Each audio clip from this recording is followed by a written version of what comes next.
Kembali lagi bersama saya. Sebelum memulai membaca isi firman Tuhan, marilah kita berdoa. Terima kasih Tuhan buat penyertaan-Mu di dalam hidup kami, sehingga kami boleh menerima berkat yang daripada-Mu sampai hari ini. Bapa, sebentar kami akan membaca firman-Mu. Biarlah firman-Mu itu Bapa menjadi bekal di dalam hidup kami. Campur tanganlah Engkau Bapa di dalam kehidupan kami. Inilah doa kami Tuhan, kami panjatkan melalui anak-Mu Tuhan Yesus Kristus, Juru Selamat kami yang hidup. Haleluya, amin. Saudara-saudara yang terkasih di dalam nama Tuhan Yesus Kristus, firman Tuhan hari ini diambil dari Ulangan 6 ayat 4 dan 5. Firman Tuhan hari ini adalah part 2 dari firman Tuhan sebelumnya yang berjudul Memahami Perintah Tuhan. Part 2 firman Tuhan hari ini berisi tentang bagaimana cara kita mengasihi Tuhan. Mari sama-sama kita baca isi firman Tuhan Ulangan 6 ayat 4 dan 5. Beginilah firman Tuhan. Dengarlah hai orang Israel, Tuhan itu Allah kita, Tuhan itu Esa. Kasihilah Tuhan Allahmu dengan segenap hatimu dan dengan segenap jiwamu dan dengan segenap kekuatanmu.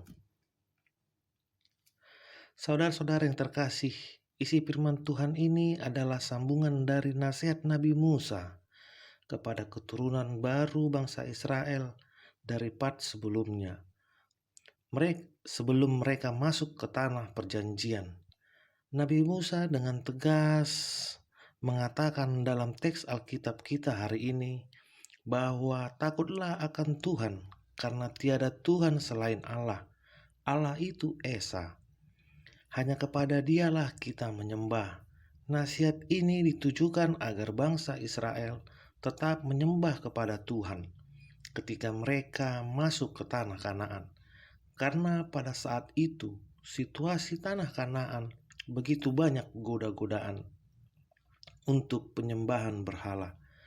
Bangsa Israel harus mengingat bagaimana Tuhan menyertai mereka selama dalam perjalanan mereka keluar dari kerajaan Mesir hingga sampai memasuki tanah Kanaan.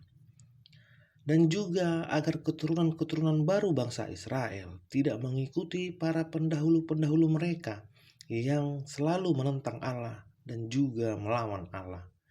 Di dalam konteks kehidupan kita sekarang, banyak goda-godaan yang terjadi di sekitar kehidupan kita.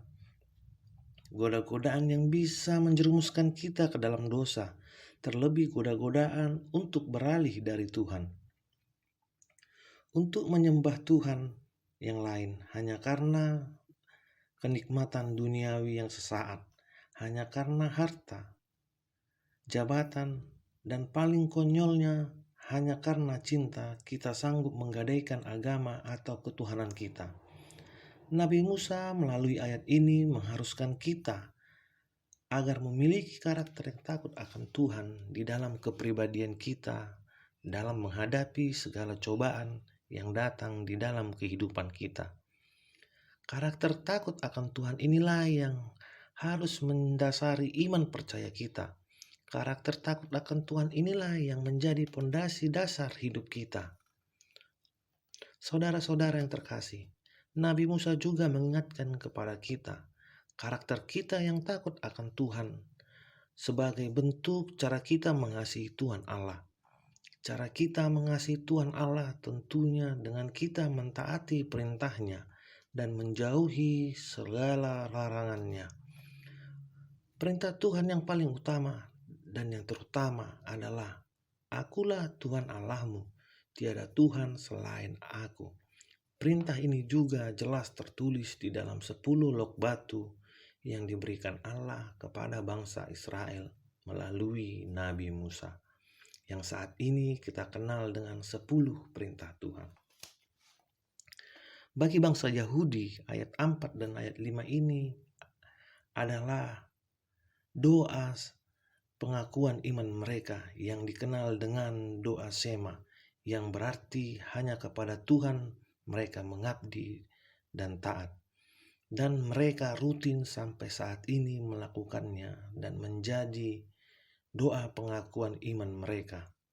Saudara-saudara yang terkasih, melalui teks ini, Tuhan ingin mengingatkan kepada kita agar kita mengerti, memahami, dan juga melaksanakan apa yang menjadi permintaan Tuhan kepada kita, yaitu dengan mentaati seluruh perintahnya dan juga menjauhi segala larangannya, sebagai bentuk cara kita mengasihi Tuhan Allah kita.